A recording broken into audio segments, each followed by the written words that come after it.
여러분 안녕하십니까. 아침의 매일경제 시간입니다. 저는 이상훈입니다. 좋은 일이 생기면 주변에 이걸 돌리곤 합니다. 축하를 나누는 건데요. 바로 떡입니다. 이 떡 만들기가 무형문화재로 지정이 됐습니다. 나눔과 배려의 상징이란 평가를 받은 겁니다. 속담에도 참 많이 등장하는 떡인데요. 이제는 그 의미가 더욱 깊어졌습니다. 자, 그럼 먼저 일면 기사부터 바로 출발하겠습니다. 먼저 매일경제입니다. 은행의 퇴직연금 고객도 ETF 투자 가능하다. ETF 상장지수펀드 최근에 좀 각광을 받는 금융상품입니다. 좀 더 보죠.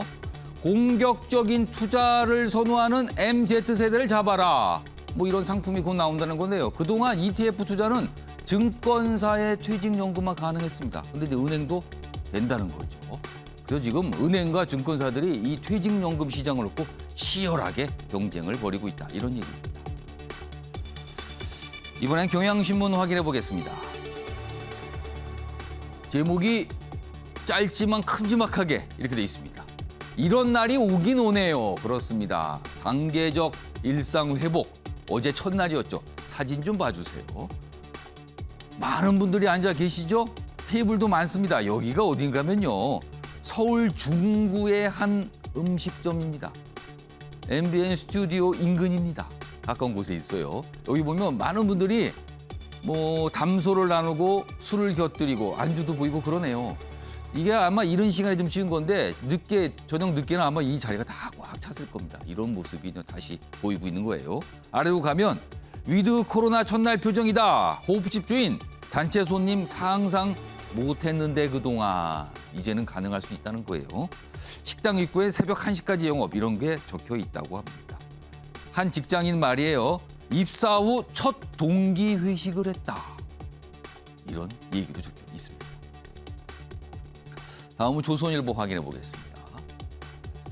역시 코로나 상황과 관련돼 있는데요. 지금 단계적 일상 회복 1단계로 들어갔습니다. 그리고 상황을 좀 봐야 되는데요. 어제 방역 당국이 이렇게 설명을 합니다. 확진자가 10,000명이 하루에 10,000명이 나오더라도 위드 코로나는 유지한다. 물론 방역 당국이 꼭 이렇게 얘기한 건 아니에요. 왜냐하면 당국에서는 위드 코로나 이런 표현 잘 안 쓰거든요. 그렇지만 전체로 취지가 이렇게 설명이 됐다는 겁니다. 확진자가 급증하더라도 그래도 지금 상태로는 유지할 수밖에 없다. 이런 얘기입니다. 마지막으로 중앙일보 확인해 보겠습니다. 더러운 중국산. 바이든이 거칠어졌다. 바이든 미국 대통령이 한 말인데요. 영어 단어로 더러운을 더티라고 썼다고 합니다. 자, 바이든 지금 순방 중이죠. 이탈리아 갔다가 지금은 영국 넘어갔는데요. 이탈리아 로마에서 우방국 14개 국가와 같이 공급망 논의를 했어요. 그러면서 동맹을 촉구한 겁니다. 이 동맹의 의미는 중국을 압박하는 겁니다. 경제적으로. 자, 그런데 시진핑은 전날 인위적인 소그룹 안 된다 이렇게 반발을 했죠. 그러나 미국은 뭔가를 좀 끌고 가고 있는 거예요. 우리나라는 미중 압박 사이에 고민이 깊어졌다. 늘 그렇습니다. 우리는 항상 이런 위치에 좀 있는 상황입니다.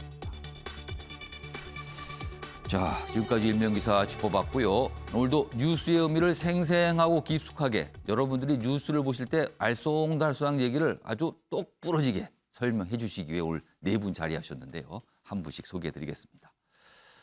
먼저 화면 가장 맨 왼쪽에 앉아 계십니다. 김영주 전 국회의원 자리하셨고요. 그 옆에는 김종혁 전 중앙일보 편집국장 자리하고 계십니다. 세 번째 자리에 장윤미 변호사 나오셨고요.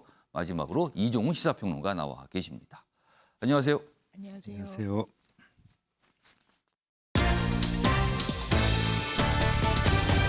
오늘 다룰 주요 이슈들을 4가지 키워드로 정리했습니다. 아침을 여는 키워드 화면에 준비되어 있습니다. 11월 2일 화요일 순서입니다. 먼저 첫 번째 키워드 확인해 보겠습니다.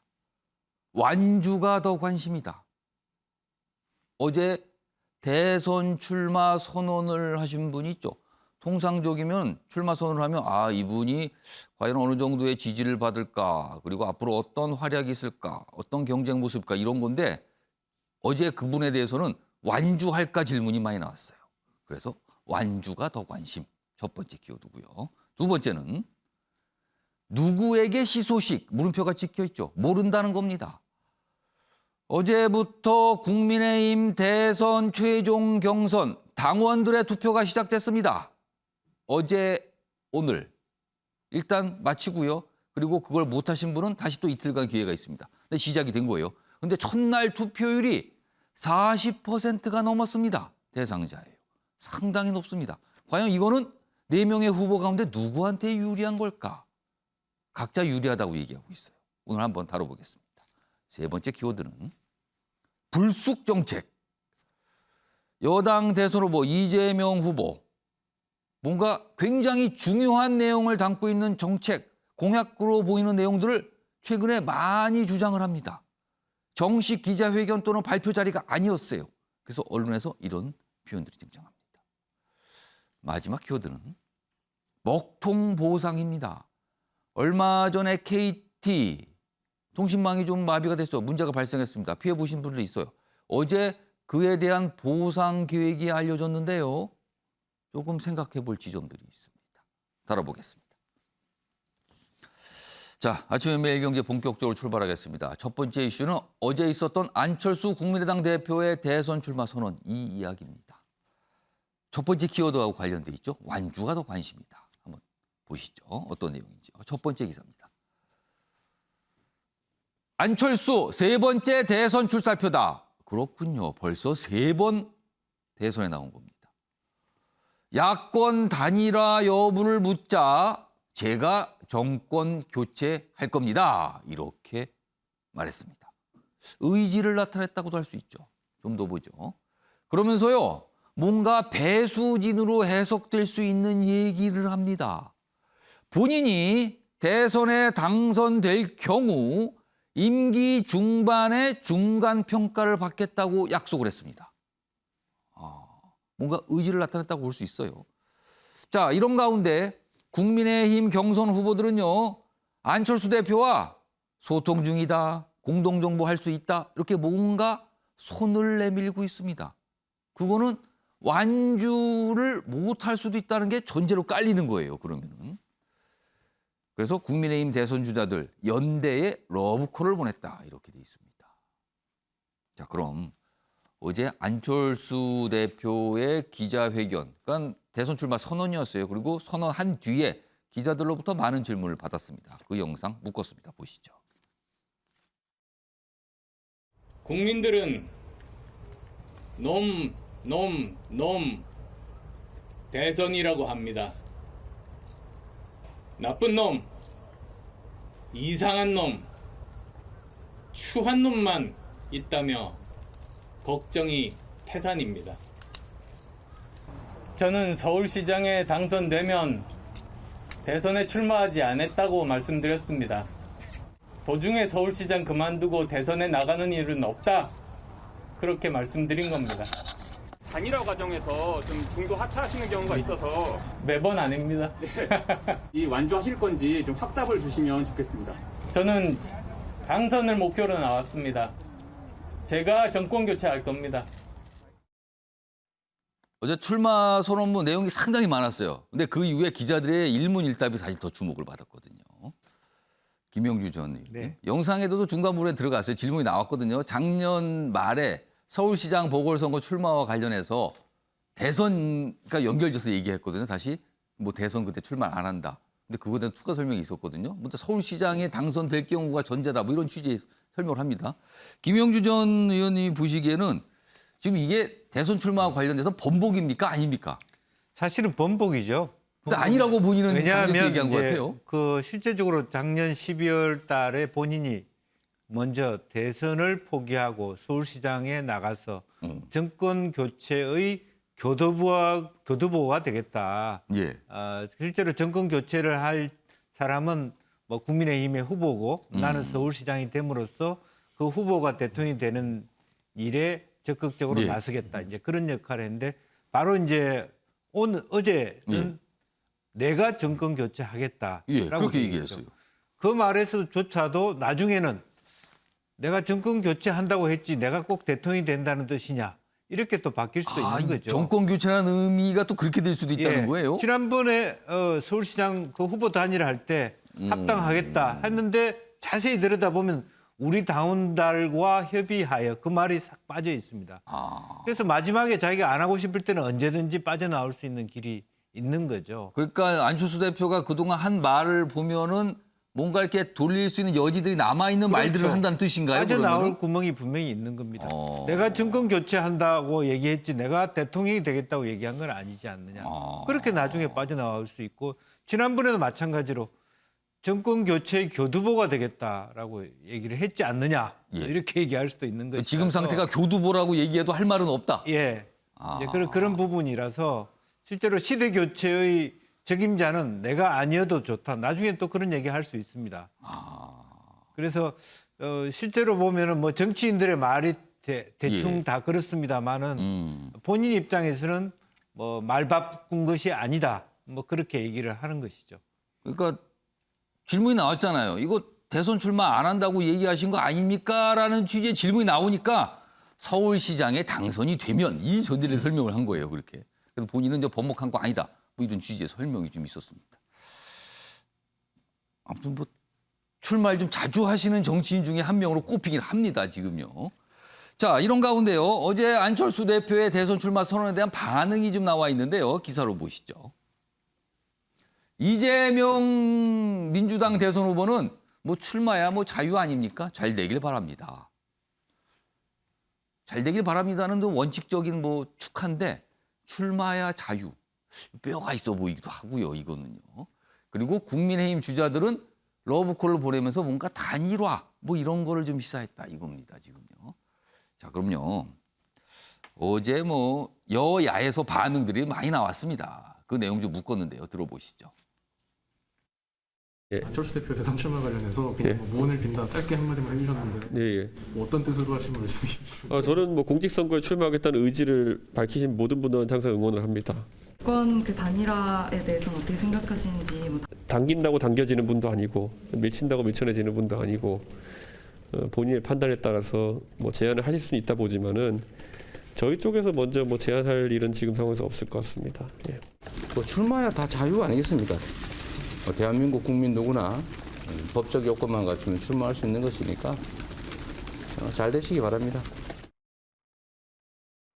그래서 저는 안 대표와 같이 정권 창출에 공동전선을 펴야 한다는 그 인식에는 서로가 동의를 했어요. 예.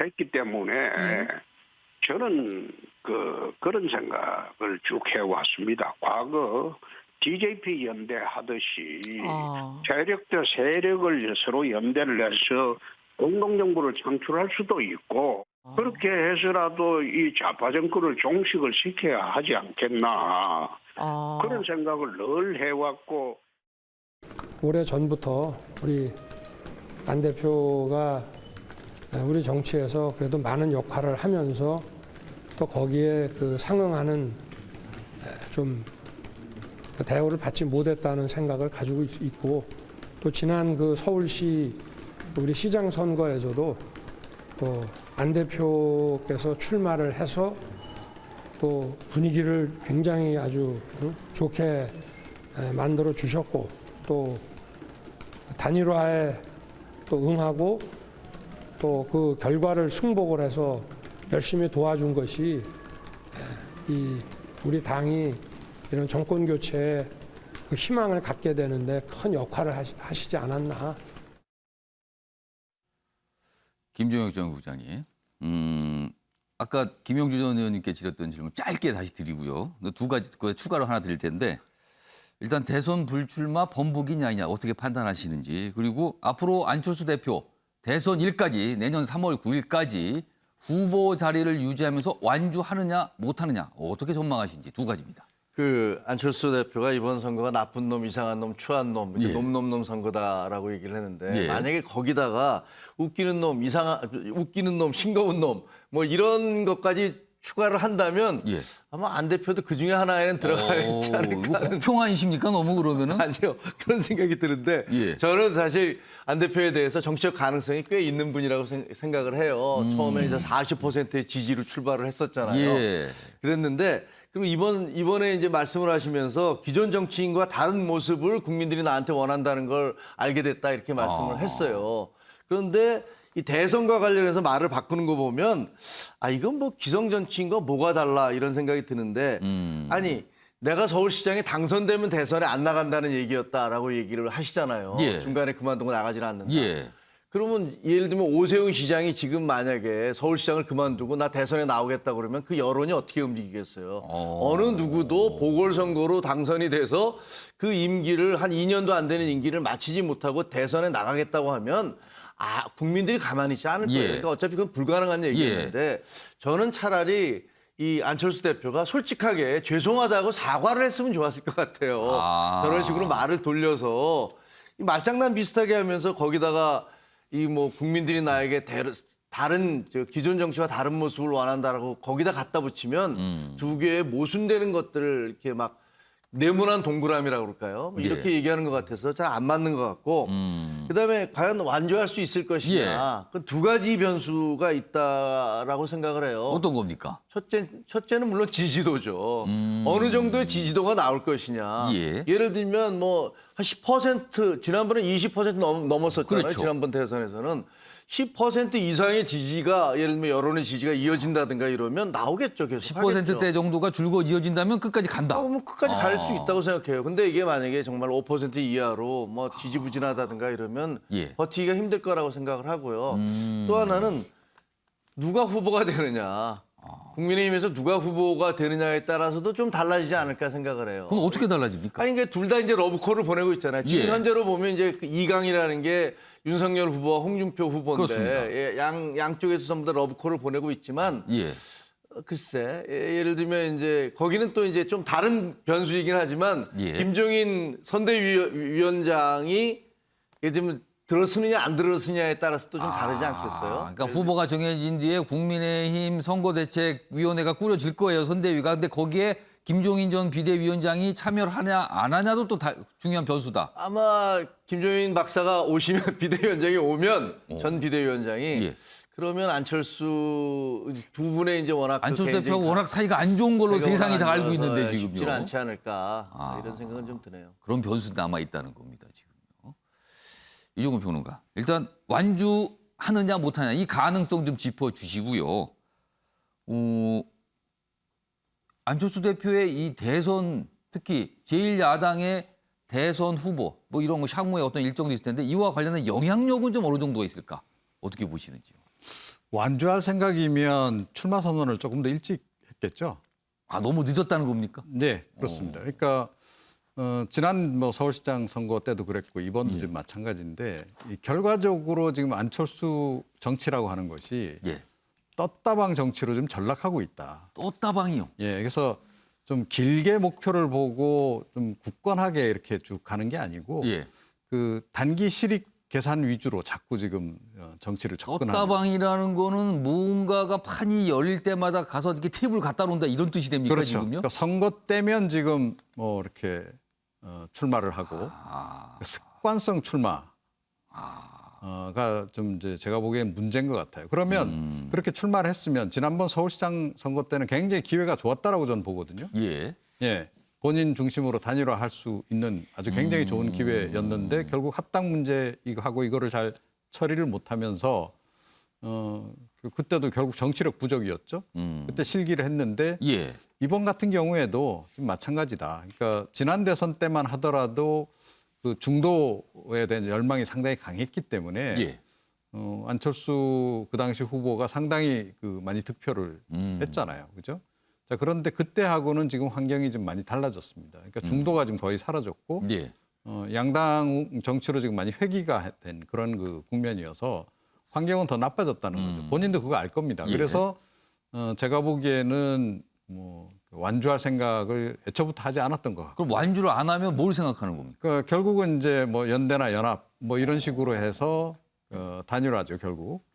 그리고 지난번에 이제 성사시키지 못한 그런 합당 성사 그런 쪽을 좀 우선적으로 좀 고려하고 있는 것으로 이렇게 일단 보이고요. 뭐 그런 정도의 정치적 성과는 거둘 수 있는 기회가 저는 왔다고 보는데 그것도 결국은 정치력의 좌우가 된다라고 저는 봐요. 그러니까 지난번에도 그러니까 선합당 후에 단일화를 했더라면 서울시장 선거 때 본인이 기회를 잡을 수 있었는데 기회 한번 날린 거 아닙니까? 예. 이번에도 마찬가지. 이번에도 제가 보기엔 자칫 잘못하다가 소탄대실할 우려가 지금 없잖아요. 있다. 그러니까 그러면서 비난은 오히려 혼자 다 떠안을 가능성도 있다는 거죠. 그러니까 단일화 실패하면서 결국 국민의힘 후보가 최종적으로 정권 교체론의 힘을 얻어서 당선이 되고 본인은 뭐 그것을 완주도 못하면서 단일화에 결국 도와주지도 못하고 이런 식으로 또 전개가 될 수 있는 거죠.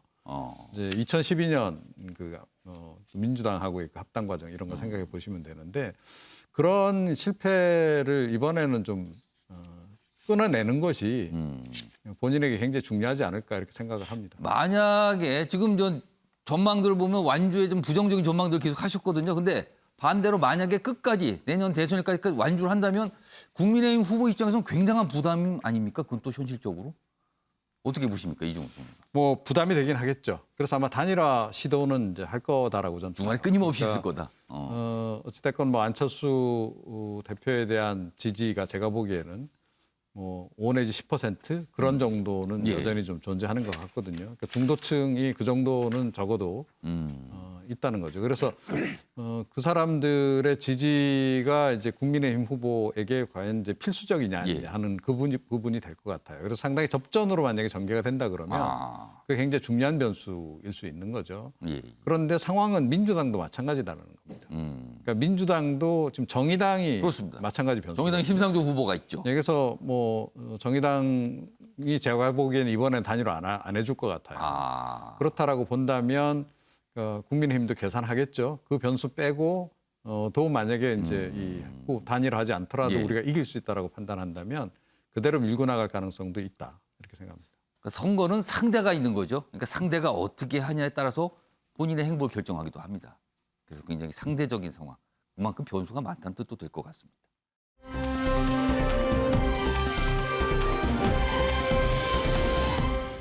자, 이번에는요.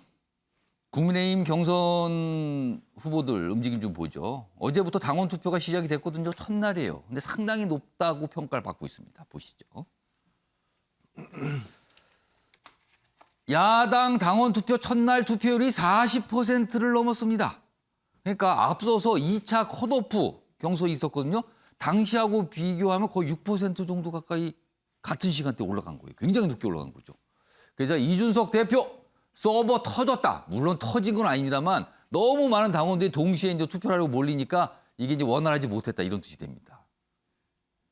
좋은 의미에서 국민의힘 입장에서는 좋은 의미에서 원활하지 못한 상황이었다. 뭐 이런 설명이에요. 여기도 보면 어제 또 후보들이 4인 4색 총력전을 벌이기도 했다. 그러면서 본인이 왜 후보가 돼야 되는지에 대해서 호소하고 막 그랬습니다. 그리고 각각의 지역들도 거론하기도 했죠. 다음 기사 하나 더 보겠습니다. 당심은 윤석열, 무야홍 반전이다. 뭐 서로들 이렇게 주장을 하는 거예요. 서버 터진 투표율 누가 웃을까? 이게 누가 유리하냐? 이렇게 지금 나온 거죠. 43.82% 역대급 투표율이다. 당원 투표율로. 굉장히 높다. 그러니까 오늘까지 일단 이 인터넷 온라인 투표가 이루어지거든요. 그렇다면 이거 상당히 높다. 그리고 그 이후에는 ARS 투표까지 더해주면 굉장히 높을 것이다. 지금 전망이 되는 거예요. 이런 상황입니다. 다음 하나 볼까요? 다음 화면이 있는데요. 이준석 대표가 뭐 이런 약속을 해요. 그제입니다. 모바일 투표에 당원 모두 참여해달라. 투표율이 70% 넘기면 한 달간 탄수화물을 끊겠다. 본인의 다이어트하고 연결시킨 거예요. 그러니까 탄수화물 끊기가 어려운데 높은 투표율 기록하면 본인이 하겠다. 뭐 이런 걸로 약속을 좀 내걸었습니다. 뭐 이런 모습까지 있었어요. 자, 그럼요. 어제 이와 관련해서 국민의힘 내부에서 이제 반응들이 있었거든요. 확인해 보겠습니다. 지금 저희 모바일 투표 시작했는데 서버 터졌다고 합니다. 지난 전당대회 이후로 2배 가까이 늘어난 우리의 당원 기반은 우리의 당세가 확장되었음을 의미하면서 동시에 한편으로는 지금까지의 당내 선거에 대한 일반적인 예측은 모두 동작하지 않을 것임을 의미합니다. 당대표의 젊은 리더십은 당의 변화를 올바른 방향으로 끌고 가고 있습니다. 여기에 경륜과 능력을 갖춘 대선 후보가 합쳐지면 정권 탈환의 가능성은 더욱 높아질 것입니다. 저 홍준표가 이런 조합에 가장 어울리고 꼭 맞는 대선 후보라고 감히 자부합니다. 국민의힘은 30대의 젊은 당 대표를 선출한 당입니다. 이준석 대표와 함께 국민과 당원이 오케이 할 때까지 혁신 또 혁신하여 자, 윤석열 후보, 홍준표 후보 각각 이준석 대표를 칭송하고 있죠, 지금? 그런 상황입니다. 아무튼 굉장히 높게 나왔어요. 장유미 변호사. 네. 당원 투표율 첫날인데 굉장히 높습니다. 그래서 굉장히 결국에 이렇게 높은 걸 마지막까지 기록할 걸로 지금 전망이 되는 상황인데 이 높은 투표율 의미 분석을 좀 해봐야 되는데 이준석 대표 덕인가요? 아니면 최근에 여론조사를 보면 정권 교체 열망이 좀 높게 나오거든요. 이 때문인가요? 이 어디에 배경이 있을까요? 저는 원인은 뭐 복합적이라고 생각을 합니다. 다만 이런 흥행 요소를 잘 꾸리는 데 있어서 이준석 대표의 어떤 그 공 같은 것은 무시할 수 분명히 없다라고 생각을 하고 30대 당대표가 뭐 선출됐을 때 상당히 뭐 우려 섞인 모습도 있었지만 궁극적으로는 사실 국민의힘의 외연을 상당히 확장시켰다. 뭐 27만 명의 당원이 새로 가입을 했다라는 부분에 어떤 밑바탕을 깔아준 부분이 분명히 있고 또 윤석열이라는 외부 주자가 오면서 사실 다른 국민의힘의 종전의 어떤 세력이 아니라 외부 세력이 또 결합한 부분이 있고 그런데 27만 명이 늘어나면서 이 국민의힘의 어떤 당원들의 영남색이 좀 낮아지기도 했고 서울 수도권의 당원들이 유입되기도 하면서 2030 세대들이 또 상당히 많이 유입이 됐는데 또 그 세대는 홍준표 후보에 대한 지지세가 상당히 강하고 그러니까 여러 복합적으로 흥행 요소를 같이 가져갔던 부분이 분명히 있는 것 같습니다. 또 이제 어제 시작됐던 거는 일반 국민선거인단이 아니라 이제 당원 투표이기 때문에 아무래도 이 당원들 국민의힘의 좀 진정한 지지세를 보여주는 사람들로서는 정권 교체를 굉장히 바라는 측면이 상당히 있죠.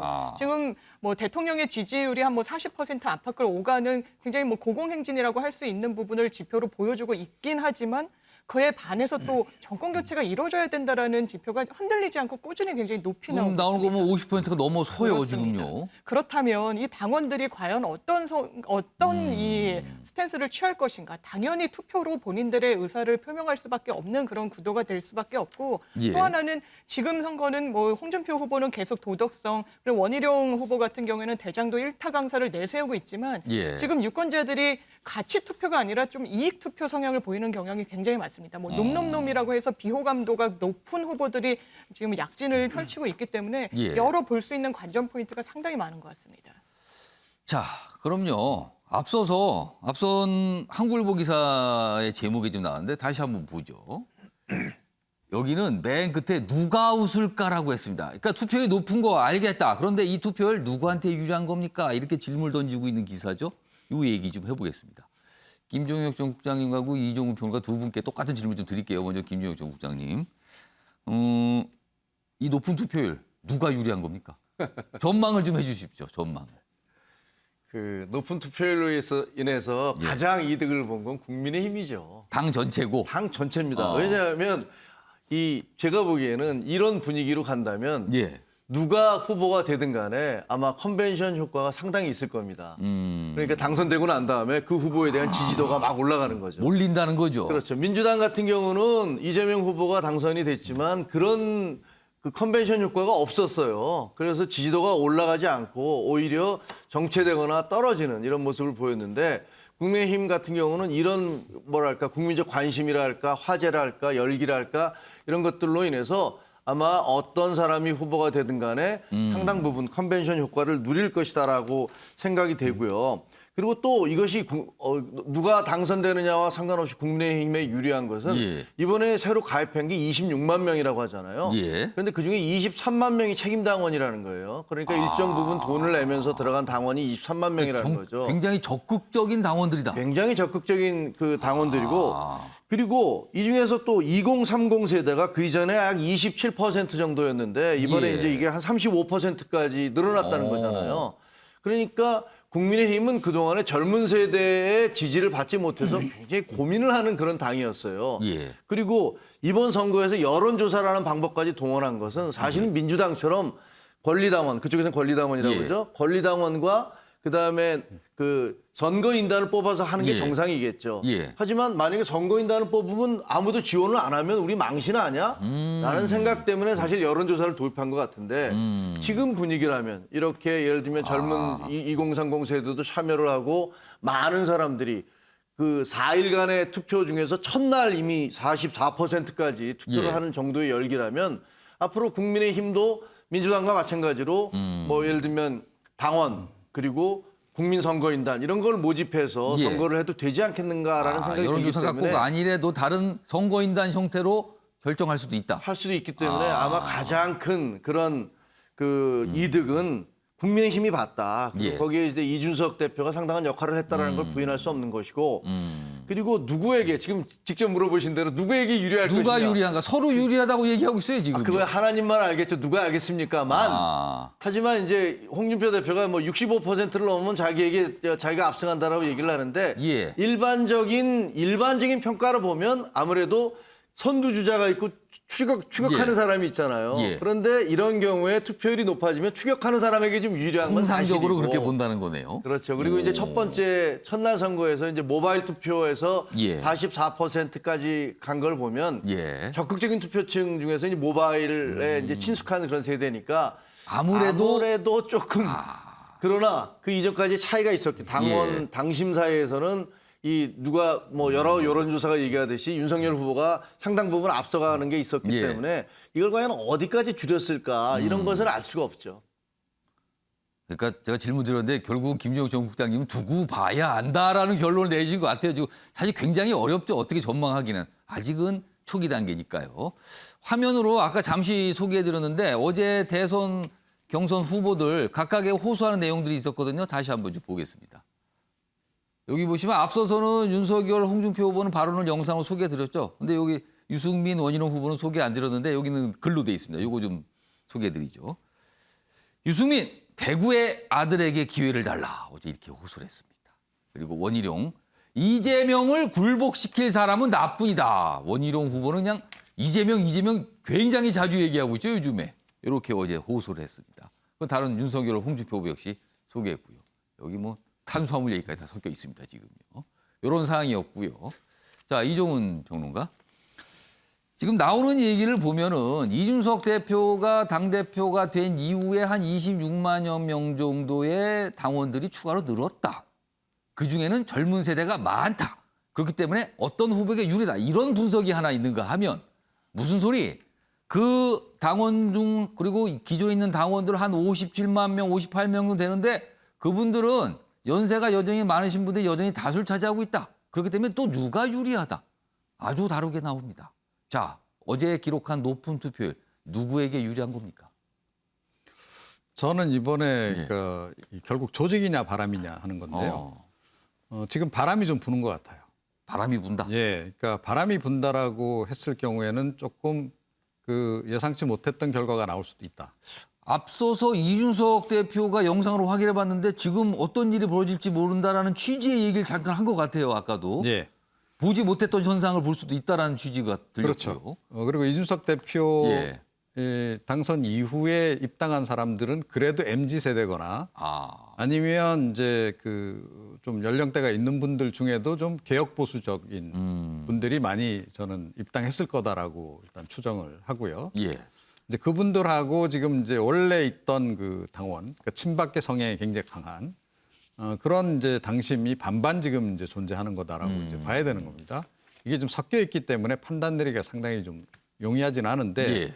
바람이 분다라고 전제를 한다면 일단 지난번 대표 경선 당시하고 비슷한 상황으로 전개될 수 있다. 그러니까 그 당시 나경원 이준석 때 대결에서 이준석 대표가 바람을 일으켜서 결국 당선됐는데 그런 기조로 지금 흘러가는 게 아닌가. 그럼 지금 바람의 강도가 그때하고 비슷하다고 보세요? 그때보다 오히려 더 강한 것 같은데요. 그렇다라고 전제한다면 그러니까 의외로 유승민 원희룡 후보가 강세를 보일 가능성이 있다라고 저는 봐요. 그동안은 예. 지지율상으로 조금 뒤에 처진다고 평가받았는데 그렇게 돼 있음에도 모른다. 불구하고 어찌됐건 이제 개혁 보수 두 사람 다 그리고 이제 본선에서 외연 확장이 가능한 그런 이제 후보군에 속하고 예. 그다음에 제가 보기엔 TV 토론도 영향을 많이 미쳤을 거다라고 봐요. MZ 세대나 새로 편입된 그 당원들에게는. 예. 근데 뭐 아시다시피 TV 토론 과정에서 윤석열 후보 같은 경우에는 국정 현안 전반에 대해서 이해도가 굉장히 떨어진다는 게 확인이 됐고 홍준표 후보는 개개 공약 자체가 너무 극우 성향적인 공약들 이어서 문제가 있을 뿐만 예. 아니라 한꺼풀 이렇게 더 캐고 들어가면 현안을 또 잘 몰라요. 이분이 설명을 잘 원희룡 못하시더라고요. 후보가 좀 집중적으로 그걸 파고들었죠. 네. 이제 그런 부분들이 좀 드러났기 때문에 예. 정상적으로 흘러간다라고 한다면 사실은 그러니까 유승민 원희룡 후보가 당연히 뒷심을 발휘할 상당히 좀 활약을 수밖에 하는 없다. 걸로 보일 수 있다. 네, 저는 뭐 이성이 작동한다면 그렇게 가는 것이 맞지 않나 이렇게 생각을 합니다. 그런 분석이라면 굉장히 결과가 나왔을 때 굉장히 치열한 결과가 나올 수도 있겠네요. 지금 상황에서는요. 모릅니다. 일단 서버 터졌다. 오늘 제목들 다 이렇게 뽑고 있어요. 실제로 터진 건 아니에요. 그만큼 몰렸다는 뜻이죠, 지금. 자, 이런 가운데요. 지금까지 지지율상으로 아주 오랫동안 앞서왔던 윤석열 후보 얘기로 좀 좁혀보겠습니다. 다음 기사가 좀 하나 있습니다. 이른바 호남행, 뭐 광주행, 뭐 간다 얘기가 나왔는데요. 결국은 11월 초 뭐 간다 이런 얘기가 있었는데 좀 미뤄졌어요. 보겠습니다. 윤석열 광주 방문 본 경선 이후로 미뤘다. 경선이 끝난 이후에. 그러니까 이른바 이제 전두환 뭐 옹호 발언 이게 문제가 된 거잖아요. 논란이 됐는데 사과로 간다는 취지잖아요. 그런데 만약에 갔다가 다시 설화에 휩싸이면 이거 더 큰일이다. 이런 거 생각한 거 아니냐는 거죠. 일단 갔다가 무슨 또 불상사가 또 생기는 거 아니냐. 설화도 있을 것 같고요. 혹시 거기서 어떤 이런 불미스러운 일. 과거에 좀 많이 봤잖아요. 뭐가 날라오고 막 이러는 거. 그런 게 있을까. 이런 거에 대한 걱정이 하나가 있다라는 거예요. 기사 하나 더 보죠. 그리고 이런 분석도 있어요. 당원 투표 지금 한창 진행 중인데 역풍불락. 윤석열 광주행 경선 이후로 격실을 갖춰서 경선 이후로다. 그러니까 지금 당원 투표들 아무래도 국민의힘은 수도권에도 많지만 영남권 비중이 좀 크니까 그분들을 의식해서 호남 가는 걸 조금 미룬 거 아니냐. 뭐 이렇게 분석합니다. 그럼 앞선 기사 이걸 한번 두 가지 이유가 좀 설명이 되네요. 이게. 김영주 전 의원님. 네. 어떤 이유로 연기를 했을까요? 우선 지금 현재 뭐 그 서브가 터질 정도의 격돌이 예상되는 것은 유불리를 떠나서 윤석열 후보 캠프도 빨간불이 들어왔다. 그게 유리하지 않을 수도 있다고 보시는 거예요, 긴장 그러면? 상태가 특히 이제 젊은 세대들이 많이 투표했다라고 하는 부분은 이제 그렇기 때문에 물론 그게 다 불리하다고 얘기할 수는 없지만 실제로 전체적인 국민의힘 당원의 구성에 있어서 소수인 호남 당원들을 위해서 거기에 할애할 시간인가라고 하는 문제 의식이 있을 수 있습니다. 지금은 거길 갈 때가 아니다. 더 오히려, 바쁜 게 있다. 왜냐하면 산토끼 잡으려다가 집토끼를 잃을 수 있다라고 하는 역풍에 대한 부분이고요. 두 번째로 소개했던 기사 쪽에 좀 무게를 두신 거네요, 그러면은. 그리고 이제 실제적으로 보면 가더라도 지금 현재 너무 뭐 가는 데 대해서 광주 연습시장도 반대하고 이런 부분에 대해서 별로 좋은 그림을 나올 수가 없고 결과적으로 어쨌든 전두환에 대한 망언을 했다는 그 사실만 각인될 뿐이다라고 하는 부분이고 그것은 특히 젊은 세대들하고 아무 상관이 없다. 이제 그런 측면이 크게 작용하는 것이고 차라리 후보가 되고 난 다음에 김종인 위원장과 대동하여 같이 가는 것이 좋겠다. 최근에 이제 호남 일부 전 의원들이 이제 같이 조인한 부분도 있고 해서 이제 그런 부분들이 현재 여러 가지 종합적으로 고려되고 있지 않느냐. 그리고 어쨌든 내부적으로 지금 광주에 가는 것은 한가해 보일 수 있다. 이런 것이 작동할 것이라고 보입니다. 본경선 이후로 미뤘다. 그러니까 이거는 본인이 이 최종 경선에서 된다라는 전제를 깐 건지 만약에 안 될 경우는 갈 필요가 없어지는 건가요? 그러면 이거 어떻게 되는 뭐 겁니까? 똑같은 거죠. 어쨌든 자신감도 있는 부분이고 후보가 안 됐을 때 간다는 건 그런 개인적으로 가면 되는 것인데 본 경선을 강조한다는 것은 내가 되면 김종인 위원장이 들어오실 것이고 그러면 좀 더 모양을 갖춰서 같이 갈 수도 예, 있고. 또 이번에 호남 쪽에서 다시 그 참여한 의원들하고 같이 갔을 때 조금 더 안정적으로 호남의 국민의힘 당원들하고 편안한 관계 속에서 재설정할 수 있고 그러면 5.18 유족회도 예. 어쨌든 국민의힘 제1야당의 대선 후보의 자격으로 만나자고 할 때는 거부하기 힘들다. 지금 현재는 누가 후보가 안 된 상태에서 가봤자 예. 아무도 만나지 않고 혼자서 혹은 만에 하나 또 예. 대란을 했을 때 의도한 거 아니냐라는 예. 또 별로 이렇게 저렇게 봐도 좋은 점수를 얻을 게 별로 없다. 그런 것 같습니다. 서울신문 기사 다시 한번 보죠. 지금 김영주 전 의원님 말씀 드리니까 이 격식을 갖춘다는 게 그런 뜻으로 해석이 될 수 있군요.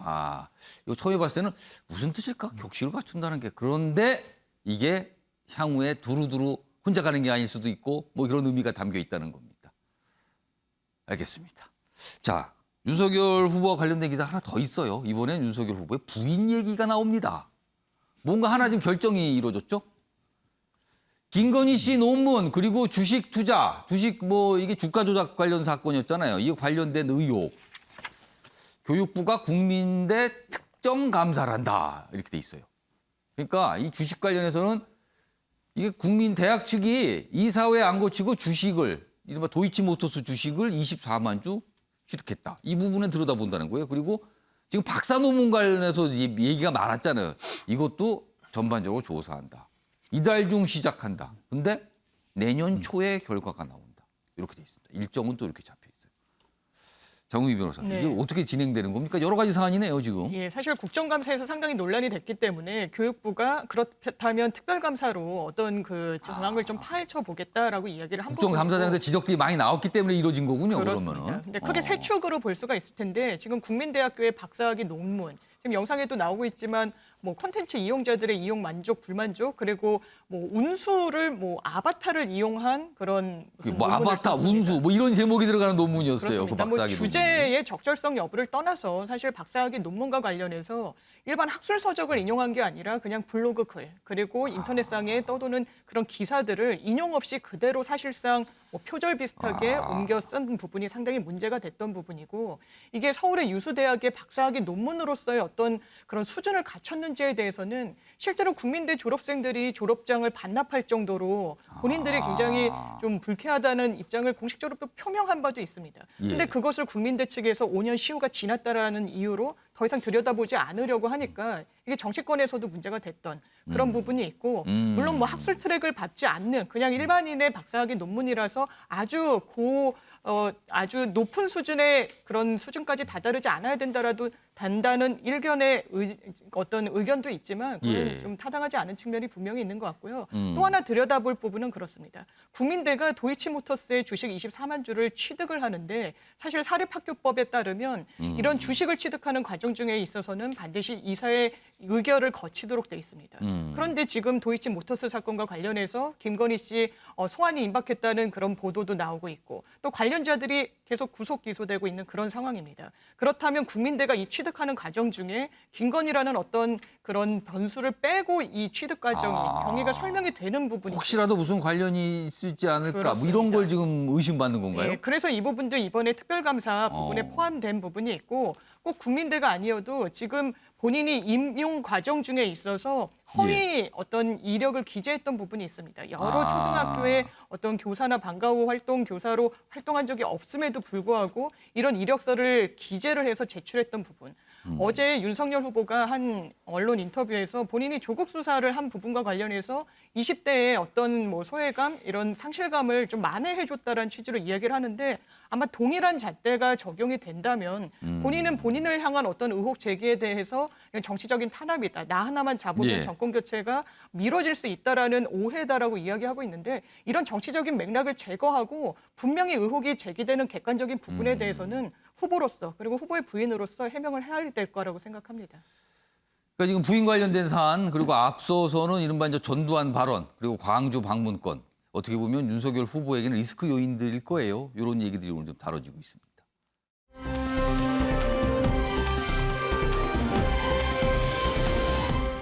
이번에는요 이재명 민주당 대선 후보 이야기 좀 해보겠습니다. 전 국민 추가 재난지원금 주장을 꺼내놨죠. 그 이후에 뜨거운 반응들이 나오고 있어요. 그리고 야당 반응, 여당 반응, 정부 반응. 정부 반응은 뭐 구체적이진 않습니다만 조심스러워한다는 느낌이 좀 듭니다. 그 얘기 좀 해보겠습니다. 어제 이재명 후보가 다시 한번 이 얘기를 꺼냈어요. 그리고 홍남기 부총리를 겨냥한 듯한 발언인데 결단하면 따르는 게 관료다. 뭐 여론 얘기도 하고 그랬어요. 정치인 관료 얘기도 하면서. 그리고 뭐 이재명 지사 측에서는 재난지원금 예산에 반영해야 된다. 근데 여당 내부에서는 이거 지급한 지 얼마 안 됐는데 또 약간 당혹한 분위기도 있다는 거예요. 자, 그럼요. 먼저 이재명 후보의 이야기. 어제 발언이거든요. 들어보시죠. 민생 현장이 너무 어렵고 또 초과세수도 있고 하기 때문에 저는 뭐 합리적 결론에 이룰 수 있을 것이라고 생각합니다.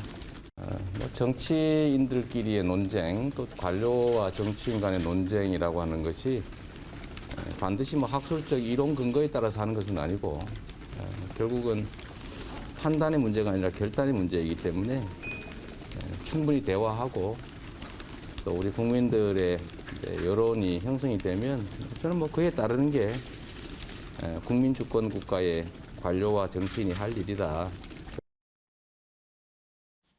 자, 이렇게 얘기를 했어요. 자, 그런데 홍남기 부총리 지금 순방 중이에요. 대통령과 함께.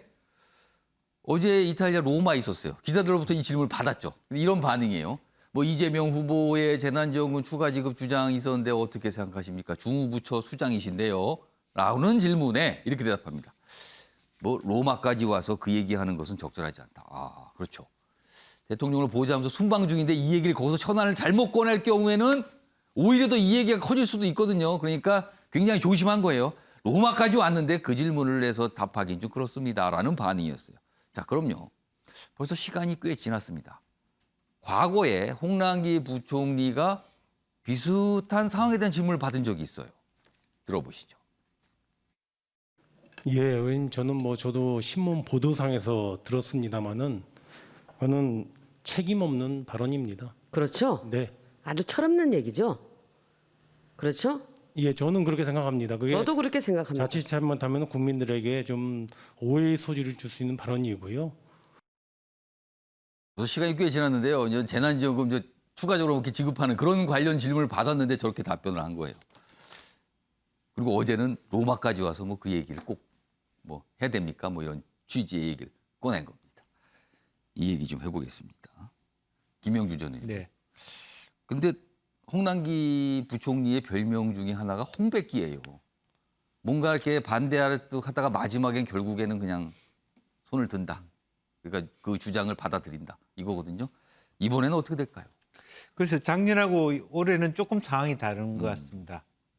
왜냐하면 이제 개인의 신상에 따라서 지금 홍남기 부총리가 가령 강원도지사 출마를 염두에 둔다면 실제로 머리가 복잡할 거예요. 실제로 아예 끝까지 자기 고집을 하면서 사퇴를 내고 갈 수. 지난번에도 사퇴 소동이 한번 있었죠. 그렇습니다. 그래서 다시 반려를 한 부분이 있고 그렇습니다만 이번에는 실제로 지방선거는 나가려면 원래는 뭐 내년 3월에 나가면 되지만 그렇다면 내년 3월에 그만두면 2개월짜리 부총리를 또 뽑아야 되느냐. 그런 부분이 있을 수도 있기 약간 때문에. 좀 무책임하다는 얘기가 또 나올 수 있겠네요. 네, 그러면. 그럴 수 있기 때문에 그럴 바에야 지금 머릿속에는 11월 정도 이렇게 강하게 부당하다고 얘기하면서 사퇴하면서 이게 명분이 될 수도 있다. 다음 후임자가 한 6개월 정도 부총리 할 수 있도록 해보는 방법도 있을 수 있기 때문에 본인이 수용하면서 사퇴하든 거부하면서 사퇴하든 그런 용단을 내릴 수도 있기 때문에 작년하고 상황이 좀 달라져 있다. 그렇게 볼 수 있겠습니다. 좀 다를 수 있다라는 거네요. 선거 출마 가능성도 있기 때문에 그렇다는 건데. 네, 김종혁 정국장님. 저는 뭐 그럴 수 있다고 생각하는데 그거보다도 저는 이재명 지사가 말씀하신 결단하면 따르는 게 관료다 이렇게 얘기를 했잖아요. 근데 아마 그 앞에는 가로 열고 내가 혹은 대통령이 가로 닫고가 있겠죠. 근데 저는 그 부분에 대해서 굉장히 위험한 생각이라고 그런 우려를 금할 수가 없어요. 예를 들면 원전, 월성 1호기 원전 같은 경우에 대통령이 예를 들어서 야 그거 어떻게 됐어요 얘기했을 때 제대로 된 관료들이라면 이러이러한 이유로 해서 이거 2년 더 가야 됩니다라고 얘기하는 게 정상일 거예요. 예. 군대에서도 상관의 부당한 명령에 대해서는 항거할 수 있다. 그런 명령은 따르지 않아도 된다라고 얘기하는데 대통령이 굉장히 중요한 자리고 뭐 결정권을 가지신 분이죠. 하지만 예. 그 밑에 있는 관료들은 영혼이 없이 그냥 대통령이 얘기하면 그것이 옳든 그르든 무조건 따라가라는 게 아니거든요.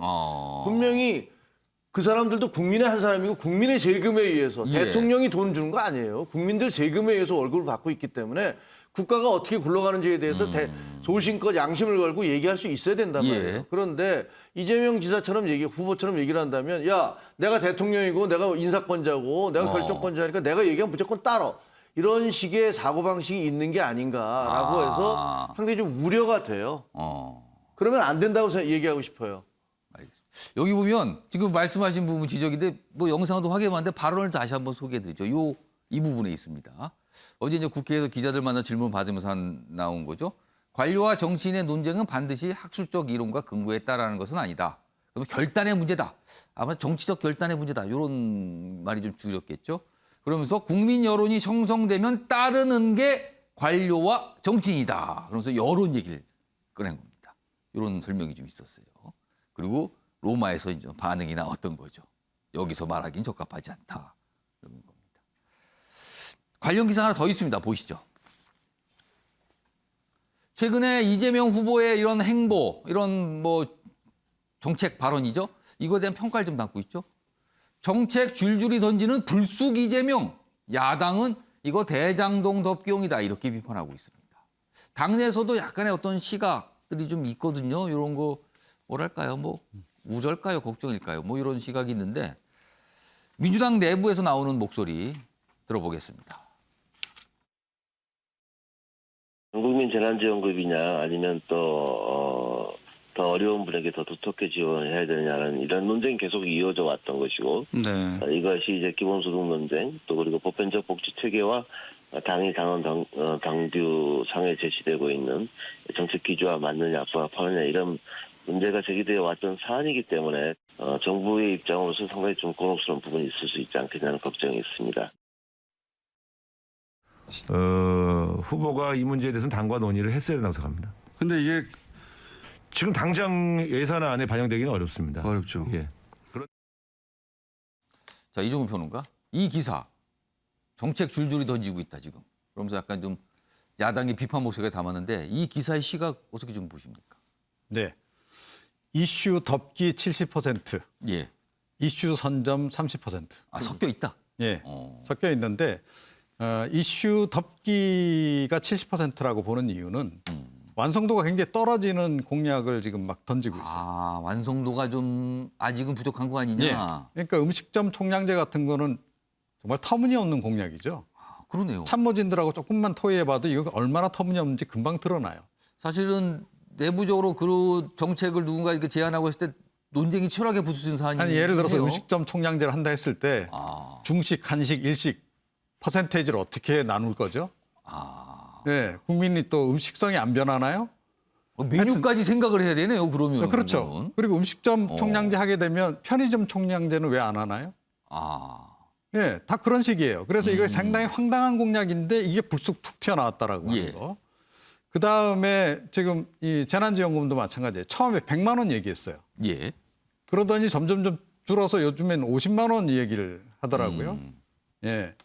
그러니까 처음에 불쑥 던져놓고 나중에 이제 수습하는 이런 식으로 처음에 지금 100만 원이 새로 100만 원인지라고 생각하시는 분도 있었는데 그게 아니라 지금까지 지급된 게 총액이 100만 원까지 맞추자는 뜻으로 지금 간 것 같아요, 다시.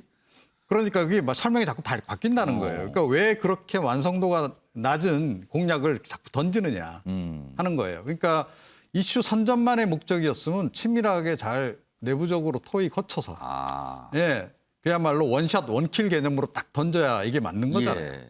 그런데 지금 이슈를 던지는 패턴을 보게 되면 역시 이거는 이슈 덮기, 대장동 이슈를 덮기 위한 목적이 굉장히 강하다. 그런데 그러다 보면 이 음식점 총량제 같은 그런 그 어이없는 실수들이 자꾸 이제 누적이 될 가능성이 크다. 제가 보기엔 이재명 지금 후보가 어딘지 모르게 지금 평상심이 지금 약간 상실된 상태. 여전히 약간 흥분돼 있고 뭔 이유는 모르겠어요. 대장동 의혹 때문인지 아닌지는 모르겠으나 하여튼 좀 그 납득하기 어려운 이런 식의 일련의 행보들을 좀 보이고 있다 이렇게 생각합니다. 지금 이종훈 평론가께서 이제 설명하셨는데 이제 그런 배경에서 이제 이런 기사가 나온 것 같아요. 그러면서 갑자기 정책 얘기를 자꾸 한다. 공약 같은 얘기를 하고 있다 지금 그런 겁니다.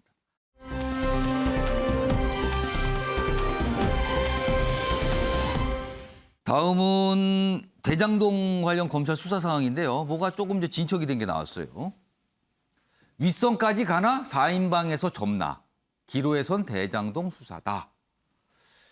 유동규 씨, 얼마 전에 이제 검찰이 기소했는데 배임이 빠졌네 어쩐데 이게 얘기가 많은데 배임이 추가됐어요. 그리고 다른 3명도 공범으로 지금 구속영장이 청구가 된 겁니다. 이 상황이에요. 그리고 다음 기사 하나 보겠습니다. 이 기사는 뭔가 좀 취재를 통해서 좀 더 약간 한 걸음 나가서 전하고 있는데 배임 혐의 적용 어렵다. 이재명의 선군 검찰이다. 그러니까 정책적 판단, 사익 추구 없다. 뭐 이런 이유로 지금 판단하고 있다. 검찰이. 취재를 통해서 쓴 기사예요. 오늘 중앙일보에만 좀 나와 있는 기사인데 근데 법조계에서는 혐의 없다 단정이 이르다. 그리고 유동규에겐 배임 혐의 추가 기소했다. 이렇게 돼 있습니다.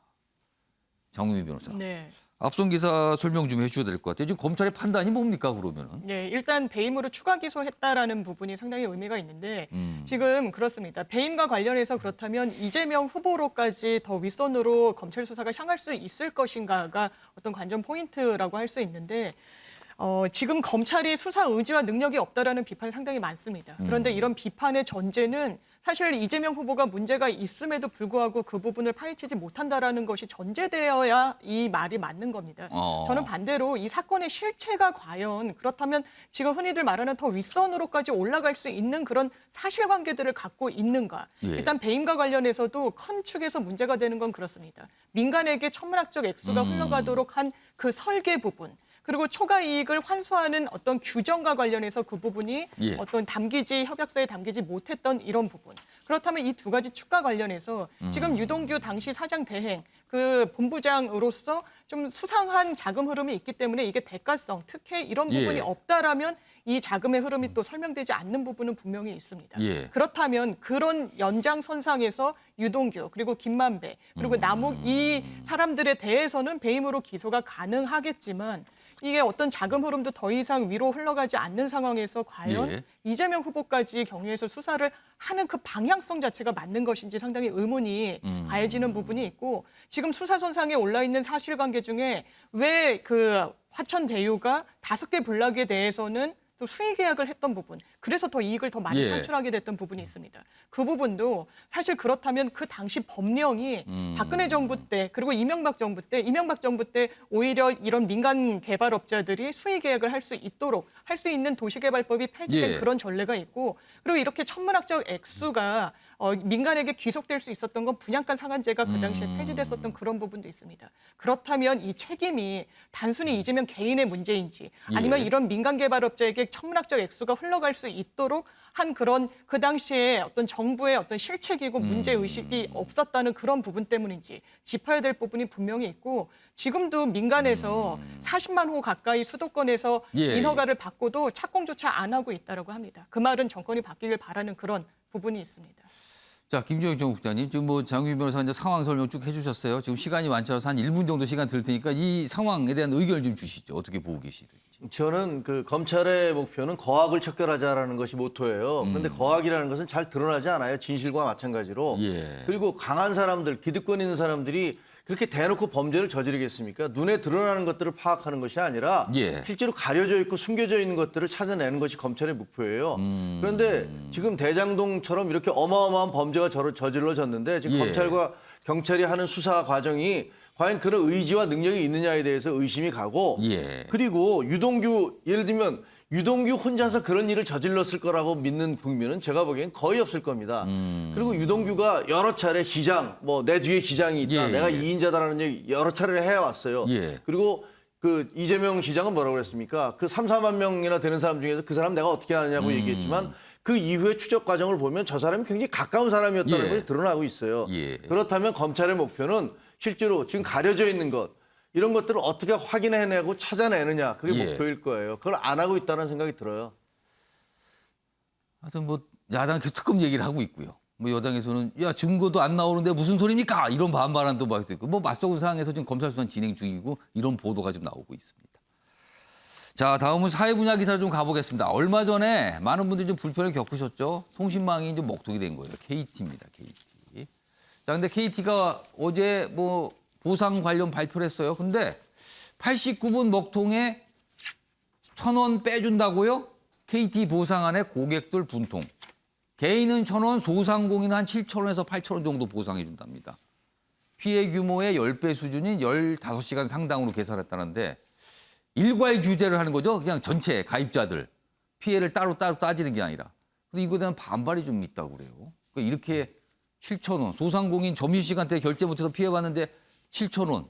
이거에 대한 문제가 지금 가장 큰 것 같긴 해요, 지금요, 반발은요. 정우희 변호사. 네. 일단 이걸 어떻게 보시는지, 그리고 또 피해를 더 크게 보신 분들은 어떤 법적으로 대응할 방법은 있나요? 어떻게 보시세요? 네, 사실 KT로서는 양분화해서 대책을 세울 수밖에 없었을 겁니다. 그러니까 일반 고객 같은 경우에는 일괄적으로 한 15시간 분에 인터넷을 사용하지 못했던 그런 대금으로 환산을 해서 보전을 해주겠다라는 거고, 다만 소상공인 그리고 자영업자분들은 카드 결제 등이 완전히 마비가 됐기 때문에 더 큰 보상책을 마련하겠다라는 건데, 물론 이 부분과 관련해서 실질적인 보상책이라고 마련하기 어려운 부분이 분명히 있어서 소송으로 가져갈 수 있는 부분도 당연히 있습니다. 그러니까 피해를 많이 봤다고 판단하신 분은 소송을 할 수 있다는 거예요. 예, 그런데 아마 일반 소비자분들은 그 피해액이 상당히 미비할 거니까 소송까지 가기 피해를 어려울 모르시는 테고. 분도 있을 거예요. 그때 안 쓰신 분들은. 그렇습니다. 그리고 만약에 식당이나 이렇게 카드 결제에 있어서 피해를 보신 분들도 사실 카드 결제가 안 되는 불편함은 겪었지만 이를테면 뭐 현금으로 결제를 받는다든지 아니면 입금을 받는다든지, 그러니까 여러 방책을 했기 때문에 이 소송 구조에서 손해배상 소송은 실질 손해를 보전하는 개념입니다. 그렇다면 실질 손해까지 입증하는 게 상당히 어려워서 소송까지 했을 때 그 실익은 크지 않을 걸로 보이는 부분이 있습니다. 어떤 뭐 고민들을 좀 하실 것 같습니다. 지금 이거에 대해서 약간 좀 고객들이 분통 터뜨린 경우가 있다, 이런 보도입니다. 다음은요. 지금 단계적 일상 회복 1단계 들어갔잖아요. 이런 또 현상이 있나 봅니다. 반갑다 회식하자 대 재택 왜 없애죠? 그냥 재택 좋은데. 아래로 갑니다. 어제 위드 코로나 첫날 회사 표정, 관리자는 웃고 저연차 직원들은 울상. 저녁에 회식하더라도 밤 10시 전에 끝내자는 분위기가 있다. 재택 계속하자는 분위기도 있다는 거예요. 다음 보겠습니다. 다음 기사입니다. 위드 회식, 위드 워크숍, 난감한 직장인들. 윗사람들은 기다렸던 듯이 회식을 잡고 있답니다.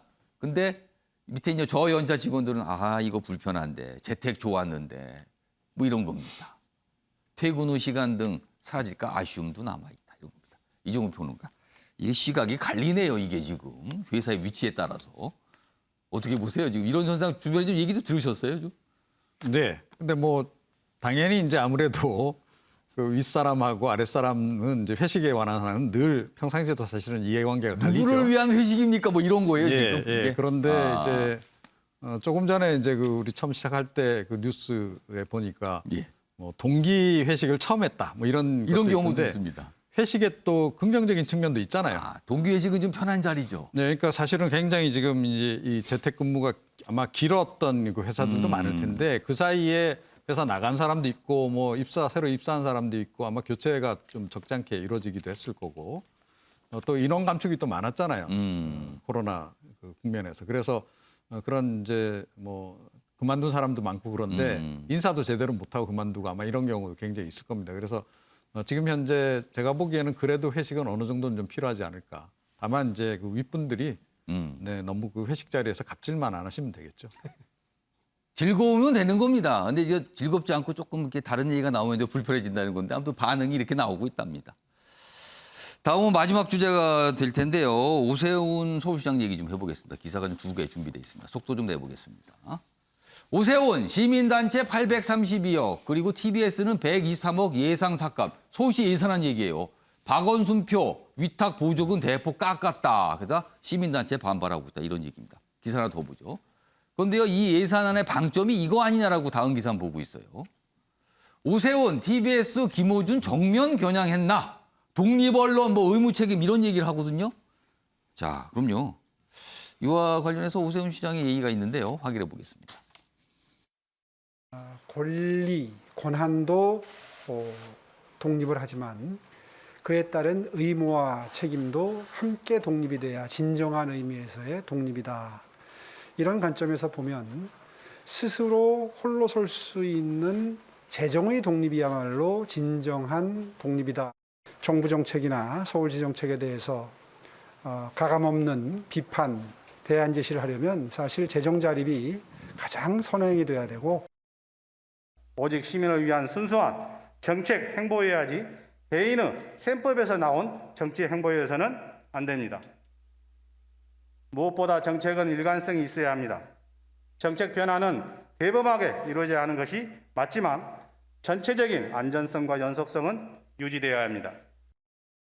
자, 김영주 전 의원님, 김정준 국장님, 한 시간이 채 30초도 안 되는데 딱 이 상황 평가해 주시죠. 어떻게 보시는지. 글쎄요, 이 오세훈 시장이 전 시장의 어떤 방향성, 시민 중심의 어떤 시정에 대해서 브레이크를 걸고 또 김어준 씨처럼 그런 어떤 강한 반대파적 입장들이 좀 센 그런 어떤 그 TBS에 대해서 일정한 여론 예산으로 통제를 하고자 하는데 실제로 시의회에서 큰 마찰을 이룰 것이다 그렇게 봅니다. 예, 김용성 국장님. 저는 언론인으로서 언론에 대한 어떤 종류의 탄압이나 억압도 반대를 합니다만 TBS는 그동안 과연 언론으로서의 역할을 해왔던 것이냐 아니면 어떤 선정기구에서 같은 역할을 했는 비판이 있잖아요.